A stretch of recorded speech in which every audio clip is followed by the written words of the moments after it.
What's going on, everybody? Y'all already know the vibes, baby, and today I'm gonna be reacting to the greatest Halo player of all time. Also, I want to give a quick shout out to THESCORE Esports for the video. When it comes to the world of competitive Halo, two twin brothers will never be forgotten. Now, this is kind of a double whammy, because if you guys couldn't tell by now, two twin brothers, it's not the Suds. This is about Ogre 1 and Ogre 2. Ogre 2, in my opinion, currently is still the greatest Halo player of all time. Halo's successful yet turbulent esports scene spanned the early 2000s, and while it's mostly forgotten now, some people still remember the hype. The golden days. Time to find out who is VHS. This is what got me in to Halo and competing. Look at this, dude. And Tom and Dan Ryan, better known as the This is how you Ogre know twins, were the kings. They're OGs. Look how potato this quality is. Final boss of success, these guys.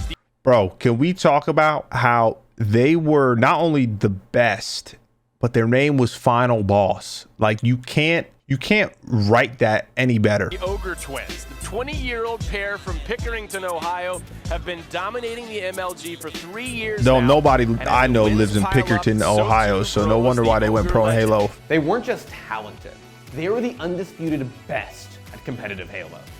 It really does feel like a lifetime ago. Like some of the This is gonna sound kind of nerdy, but like, I remember going to my first ever Halo event and I was starstruck by the Ogres. Like the Ogres, Walshy, Strong Side. Like, I don't know what to say. It's just like, I was mind blown because this opened up my dreams and my goals within gaming. Like, I didn't know at the time that any of this, even where I'm at today, could have ever been possible. So like, I don't know. Dude, I always to this day look up to Ogre 2 and Ogre 1. those tournaments are just blacked out from my memory. There's too many of them.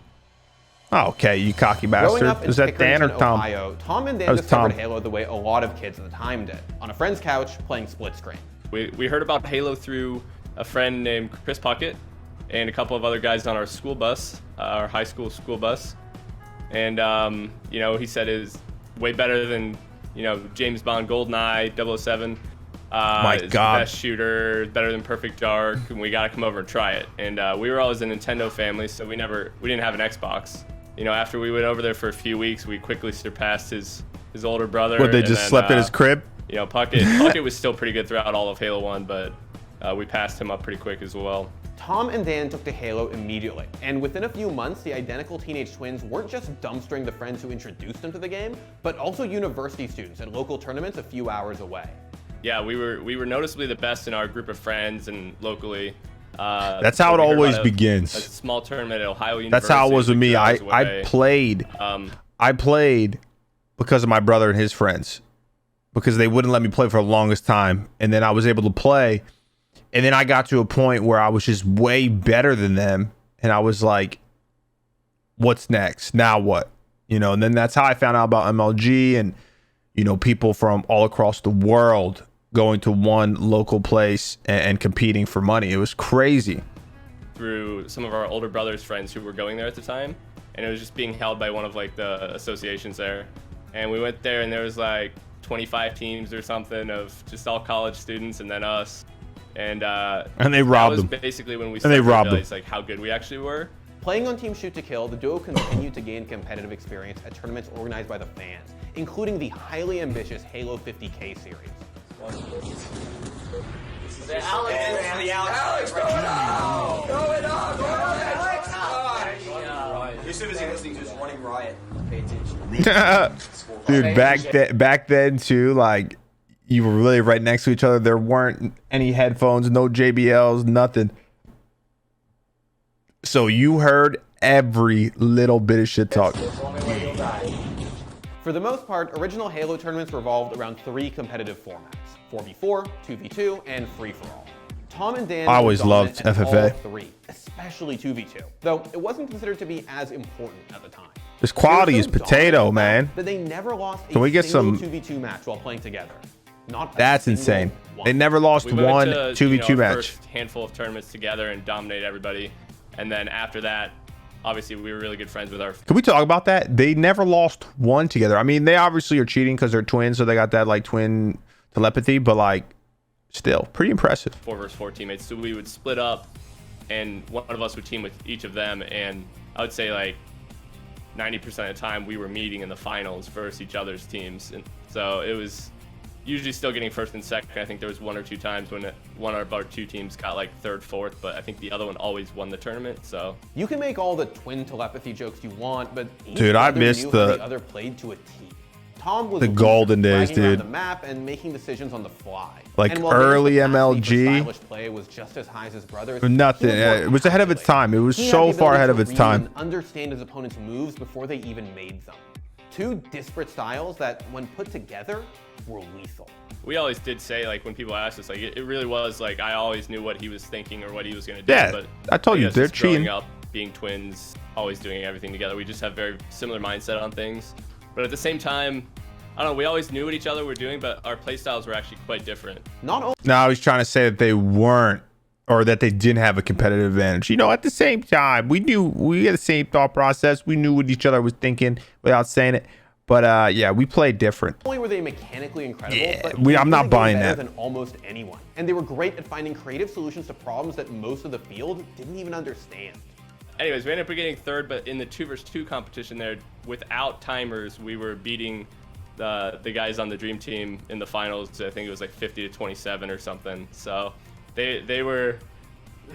We were on the strategy. Most of you guys like, probably don't know who any of these guys are. Coming up soon, just counting in our heads. So you know who the Ogres are, but near the power-ups when they were coming up. But then when we saw them, they had like a big old desk clock sitting on top of their table.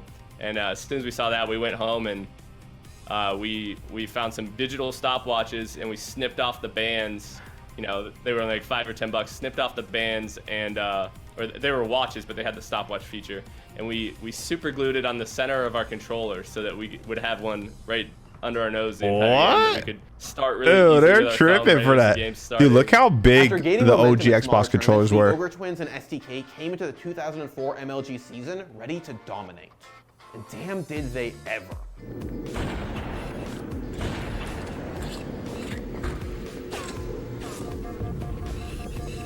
Killing spree. I can't even see what's happening on the screen, but I heard killing spree out of one of the Ogres.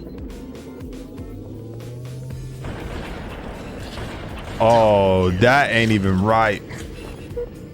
But at MLG Chicago, the Twins ran headfirst into Team Free-For-All, led by the dynamic duo of Walshy and Killer N.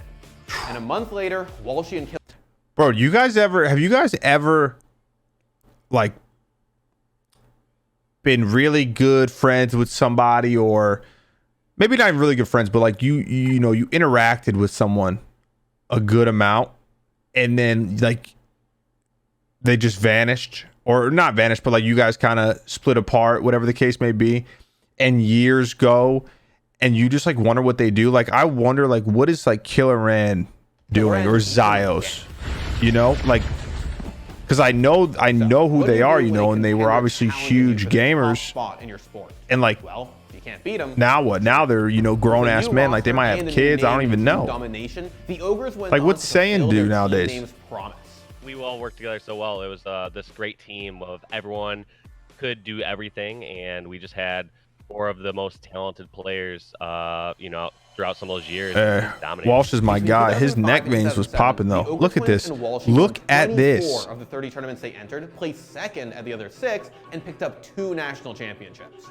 Their dominance was legendary. Like how do you possibly beat that? Oh my god, Ogre 2, we don't understand anything. We know you guys are going crazy. Yo, this commentator is trash. The team to truly challenge their reign was Team Carbon, who respectfully defeated them in the finals of MLG Orlando 2006. I remember this. Gandhi, dude. Look at Gandhi's little shit ass.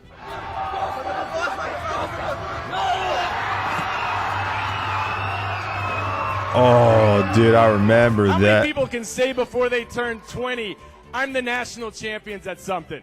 These guys can't. Congratulations once again to Carbon, everybody. The Ogre Twins duked it out with Team Carbon throughout the year, culminating in another... Bro, that camouflage halo... Dude, Gilbert Arenas used to come to the events. He, like, sponsored them. Ogre 1 moving the flat carbine side. Gets it all the way to his base. There's no one... They're strong. Oh, yeah, this is when they dropped Saiyan, or he retired. And here we go. And then picked strong side up, and then they were just disgusting, dude. I mean, they were disgusting before, but then they just were like even more disgusting. That was a huge victory for us because it was also the last Halo 2 tournament. And, you know, there had been a couple teams that had butted heads with us or got the better of us, you know, especially Carbon in the previous year where they won 3 events in a row, including the 2006 National Championship. Damn, I forgot about that. Following year, with it being the very last tournament, you know, the height of competitive Halo and Halo 2, with us, you know, wanting to like cement our legacy and go out without a doubt, us being like the #1 team, because, you know, if someone else wins the last tournament, it's a very valid argument to say, like, all right, well, who's better? Like, this team wasn't even able to win the very last and biggest event. You're not wrong. Parallel to the Ogre Twins' success was the growing popularity of Halo as an esport. That's why I won the first ever and the last ever Halo Reach tournament. So I was by far the best Halo Reach player of all time. Just saying. Bigger and bigger sponsors like Stride Gum Word to Walsh were pouring money into the scene. And dude, the sponsors back then were crazy, actually. An unprecedented amount of there was like Dr. Pepper, Doritos, Flips, Red Bull, Old Spice. Not to mention the ultimate prize in games today, Boost Mobile, Scion. Yeah, you see, like, dude, it was crazy. Now, of course, the North American esports scene wasn't as big in the early 2000s as it is today, but still, the Ogre Twins, who started down this path because they loved Halo, were able to make a living playing video games. Yeah, we were just...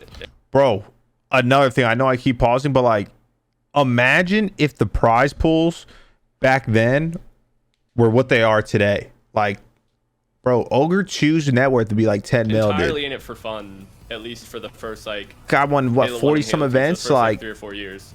You won like 40-some events, and they're for like $1,000 bucks, $5,000 Dan and I, at least, you know, was, then you have like the world like champions or the national championship, whatever.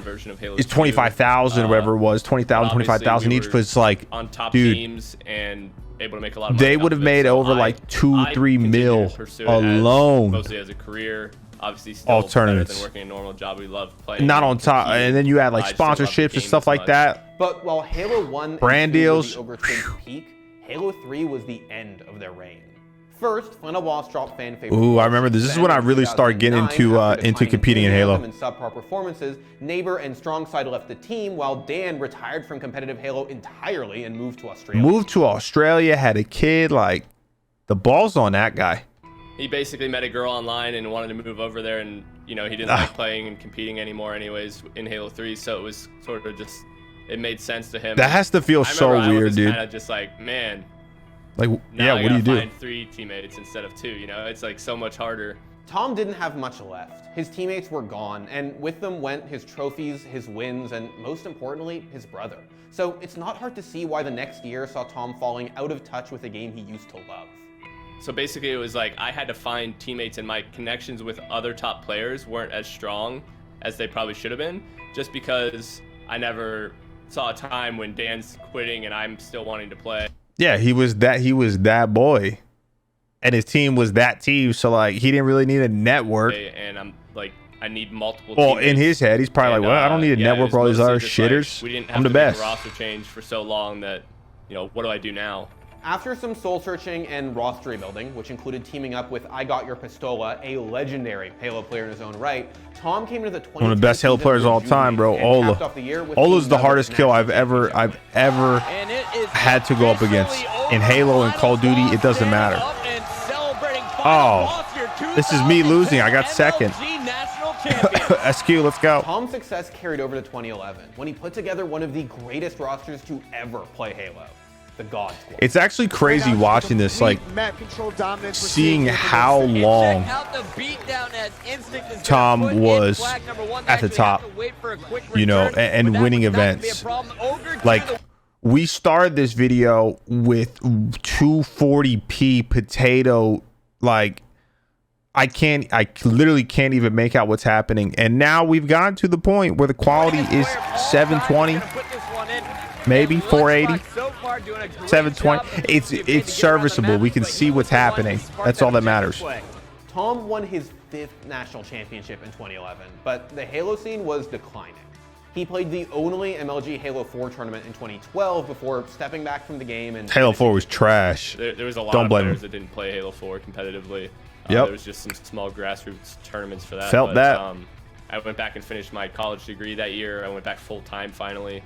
I had been nipping away at it for like 6 or 7 years just part-time, and went back full-time for like a year and a half and finished up my bachelor's. Oh, I didn't know that. In May 2016, that's awesome though. Ogre 2 announced his competitive retirement from Damn. Halo after stints with Team Envious and Denial Esports for Halo 5. After retiring, Tom coached Evil Genius's Halo squad before moving on to Team Reciprocity, first as a coach and now as the organization's manager. Getting to be behind some of those guys. Damn, this is crazy. So this video is just a little dated because he is the GM of Florida Mutineers, I believe, still for Call of Duty. But it's awesome to see him still be in the scene because, you know, I told you guys before, like, no matter what, I put him and Dan at such a high regard, and I know I'm not like the only person, you know. Not even being a Halo player, if you're a professional gamer in like any game nowadays, I feel like you know who the Ogres are. You know who Ogre 2 is, you know? So the fact that he's still in the scene on the business side of things is truly awesome. You know, helping in with the comms and being on stage during some of those finals that the teams were in, it was super exciting. So it was, I had a really good time coaching. I think I just wanted to move into more of a business aspect of esports. Tom and Dan left behind an insane legacy. 60+ tournament wins is something few players in any game 60+, bro. They might have, yo. Their reign is Ogre 2's net worth might be 20 mil. Esports has changed a lot since the reign of the Ogre twins. Literally everything is bigger now, and they may have missed that. Hey, this is a well done video. Ohio kids who look, Gilbert Arenas. I told y'all Gilbert Arenas, bro. Dude, this is when Gilbert Arenas was like a baller too. Like, he was early in the scene and being like, yo, I'm a professional athlete, but I love playing video games. I love Halo. I thought that shit was so cool. Thanks for watching. If you want that's it. Love with a violent space hey, opera, look, I can't even make out their face. Which one's Ogre 1, which one's Ogre 2, and which one's Walshy. This is how long they were doing this. But once again, shout out to THESCORE Esports. The video was honestly very well done. In my opinion, Ogre 2 is still the greatest Halo player of all time. Now, I will say, I think depending on how this year goes in Halo Infinite, Lethal could take the spot. He could, if how Sentinels performs. I think he is the closest one to surpassing Ogre 2. But that's just my opinion. Let me know in the comment section below, too, actually. This is a good question for y'all. Should I do my own top 10 or my own top 25 Halo players of all time? I do want to know. As always, though, guys, I appreciate the love for real. I want to keep making Halo content for you guys. So thank you, thank you, thank you. If you do like the videos, please throw a follow. It doesn't cost you guys anything. It helps me out tremendously. But until next time, have a good one and stay safe, stay healthy. We'll see y'all when I see y'all.